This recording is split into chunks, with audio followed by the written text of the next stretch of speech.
Good morning, everyone. I am your reporter for today. My name is Ryan Solante, and my topic is all about the Executive Order Number 83 Series of 2012, which is institutionalization of the Philippines qualification framework. So, the Executive Order number 83 Series of 2012? So it is the. Can you please read everyone? Can you please read everyone? Philippine Qualification Framework, Executive Order Number 83 Series of 2012 is titled Institutionalization of the Philippines Qualification Framework. This order is the country's vehicle to make Filipino graduates become globally competent as it considers the ASEAN Qualification Framework. Okay, thank you. So the Philippine Qualification Framework is a national policy that classifies qualification by combining basic education and the technical vocation and combining the basic education, the technical vocation, and the higher education. So what is the basic education? The basic education, it is what we call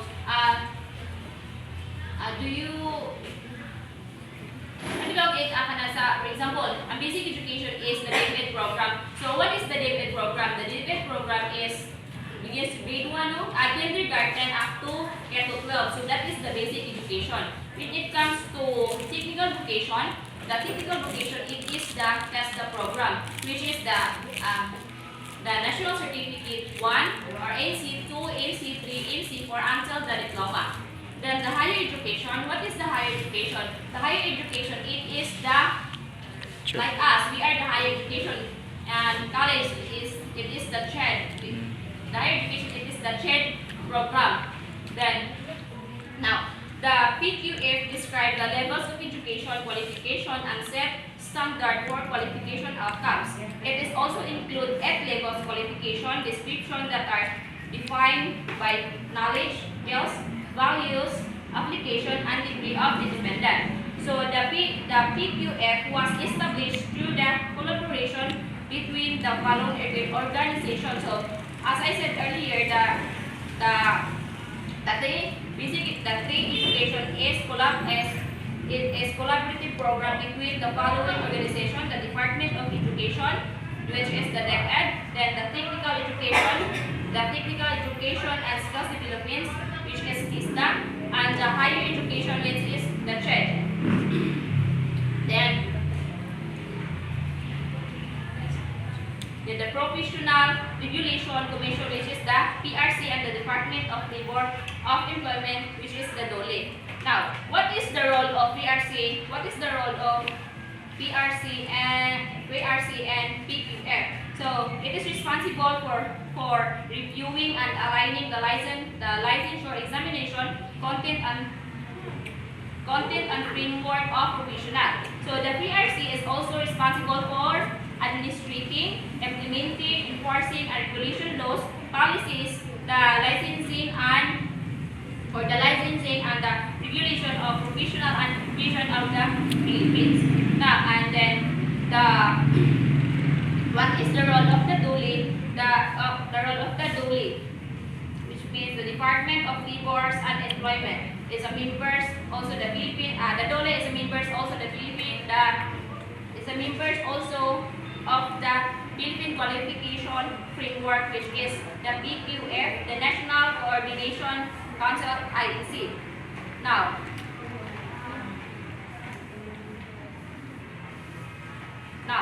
let us proceed the levels qualification in the PQF and additional TESDA policy brief 2012 specify the 8 levels of actualization description and the knowledge, skills, and values under the PQF are as follows. So these are the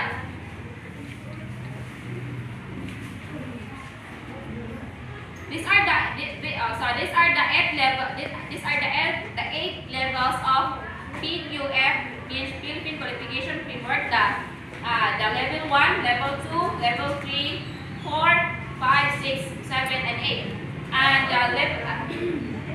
the level 1, level 2, level 3, level 4, level 5, it is programmed by the TESDA program, which is the National Certificate NC1, National Certificate NC2, National Certificate NC3, and National Certificate NC4. And after that, the TESDA also have a diploma, which is level 5. So now, what is this is the 8 levels of PQF in the Philippines. So now let's proceed to Level 1. Mana yung una naman? Okay, level 1. Now, the level 1 is the national certificate ones, which is knowledge and skills that are manual or concrete or practical and or operational and focused. So that the NC1, it is the you learn the basic skills and knowledge. So the NC1 is the first NC2 of the TESDA program. So you learn a basic and you learn also a basic knowledge and skills. So when we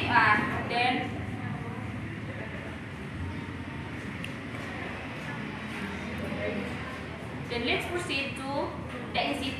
Now, the NC2, what is the NC2? The NC2 is the level of the TESDA program. Now, the NC2, which is the knowledge and skills that are manual, practical, and operational and focused with a variety of options. When we say variety, it is the more pa imong skills, more pa imong base and more pa imong na-learn nga skills and knowledge compared to the NC1.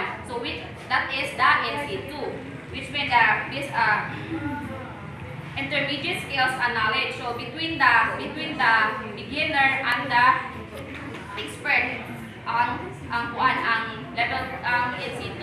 Now let's proceed to the NC3. Let's proceed to the NC3. This is the level 3 of the TESDA program, which is knowledge, national certificate, knowledge and skills that are balanced and theoretical and or technical and practical. So when we say NC3, it is the advanced skills and knowledge. So if i-compare na to ang NC1, NC2, the NC1 it is the you learn a basic skills and knowledge, and the NC2 more pa sa basics knowledge. So yung na-learn sa TESDA 1 o sa TESDA 2, learn mas more pa ang TESDA 3 because it is advanced skills and knowledge. Then let's proceed to the NC4. Now, level 4, national NC4, knowledge and skills that are mainly theoretical and or abstract with significant depth and one or more areas. So when we say national certificate MC4, it is the master skills and knowledge often with supervising or leadership responsibility. So this is the highest level of the TESDA program, the NC4. because the NC4 you have already learned a lot.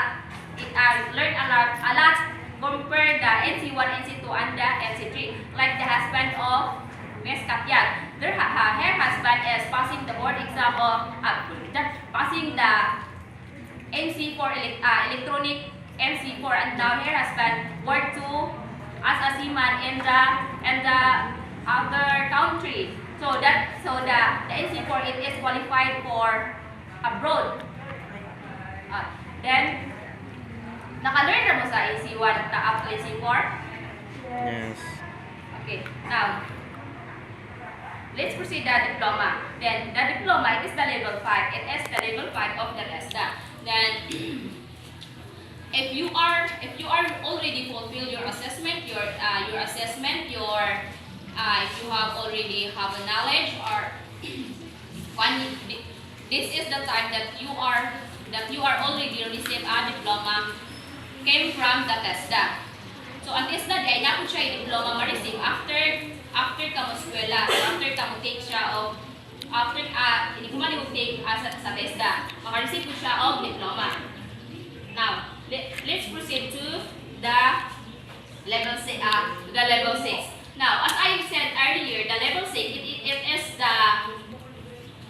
is the program of the JED, which is the higher education. The level 6 it is the college na siya, college na rin. Then the level 6 it baccalaureate degree. When you say baccalaureate degree, it is graduates which is graduate at this level will have a broad and coherent knowledge and skills in their field of study for professional work and lifelong learners. When we say baccalaureate, it is if you fulfill your 4 years in college and you are graduate, for example, you are graduate at BA, like us, we are soon. If you are graduate BA, then we are already fulfilled the 4 years in college. We are also called the baccalaureate degree. We have a baccalaureate degree. So, for in short, if you graduate of college, pwede na ka matawag of baccalaureate degree. You are a baccalaureate degree. Then, level 7. Level 7 is a post-baccalaureate. Post-baccalaureate degree. For example, you have already fulfilled the first the 4 years in college. Then after that, you are graduate, diba? Then if you want more skills and more knowledge, so this time you will undergo the master. So, do you familiar the masteral? Yes. Okay, the masteral it talks 1 to 2 years the masteral. Then after the masteral you will pass the masteral. That's what we call the post baccalaureate program. So humana ka sa 4th year you are graduating already the 4th year college. Then after that you took 1 to 2 years more pa siya. So naka-earn na another skills and knowledge. So that is the post-baccalaureate program. Now, let's proceed to the level 8. Now, the level 8 is doctoral degree and the postdoctoral degree. So what is the postdoctoral degree?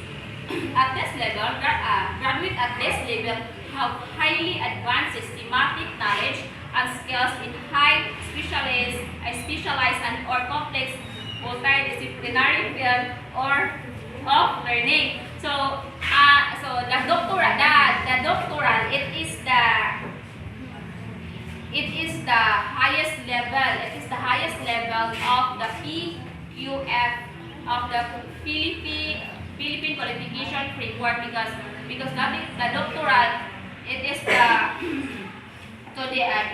demonstrate mastery of specific field of study through original research or development. So, do you familiar anang word na doctoral? Yes. Diba? The doctoral is the highest. It is the highest level of PQF because the doctoral is level 8. So after the doctoral, you are all if you pass in the doctoral is took up 4 to 7 years. That is the when you have when you kumuha ka og doctoral, so mo take took up siya of 4 to 7 years. So the postdoctoral degree it is, for example, kung doctoral naka-proceed na ka og doctoral, or you are already a doctor, you have already a doctoral degree, then let's proceed to the postdoctoral program. So what is the postdoctoral program? The postdoctoral program it is the muna siya training ba para ang mga pagka postdoctoral is pagka doctoral degree is mapunan pa siya of knowledge then more skills. Then that's all of my topic for today. Thank you everyone.